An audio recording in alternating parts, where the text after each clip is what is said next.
Уже завтра казанцы смогут увидеть выступление знаменитого Московского малого театра. Репертуар исключительный. 5 постановок, 3 из которых премьеры. Это «Пиковая дама», «Село Степанчиково» и самый ожидаемый спектакль, билеты на который уже практически раскуплены, «Как обмануть государство». Напомним, спектакли пройдут на сцене театра имени Галиаскара Камала. Сегодня художественный руководитель театра Юрий Соломин и ведущие актеры встретились с журналистами. О большом составе малого театра и о том, кому будут представлены скидки на билеты, услышала Альбина Салгараева.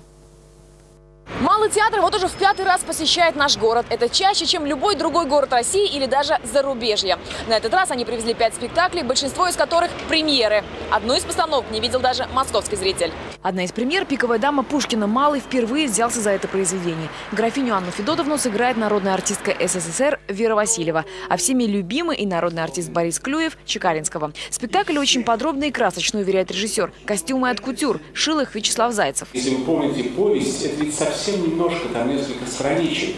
Наш спектакль идет 3 часа с антрактом, потому что это очень подробный спектакль, и у нас есть как бы поток сознания даже героев, есть монологи. Еще один спектакль, который казанская публика еще не видела – «Село Степанчиково» и его обитатели по Достоевскому. В постановке заняты заслуженные и народные артисты. По словам художественного руководителя театра Юрия Соломина, такой сатиры он давно не видел. Это должен оценить и зритель. Достоевский, Достоевский, это вроде сразу, что кто-то с топором идет, кого-то бьет по голове, это ничего подобного. И напоследок 2 комедии, французские. Одну из них «Как обмануть государство» или «Школа неплательщика» еще не видели даже московские театралы. Главную роль играет Борис Клюев. Пьеса актуальна не только проблемами, но и судьбами, историями. Сам же Борис Клюев о роли предпочел не говорить и поделился впечатлениями от города. Наконец-то по вашим дорогам приятно проехать.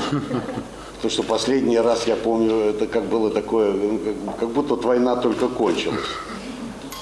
И слава богу, что наконец взялись за дороги. Завершит гастроли комедия «Наследники Рабурдена» по пьесе Эмиля Золя, который можно будет посмотреть 22 и 23 сентября. К слову, люди с ограниченными возможностями смогут посмотреть спектакль театра бесплатно, а студентам будет предоставлена скидка на покупку билета. Альбина Салгараева, Андрей Сентальцев, столица.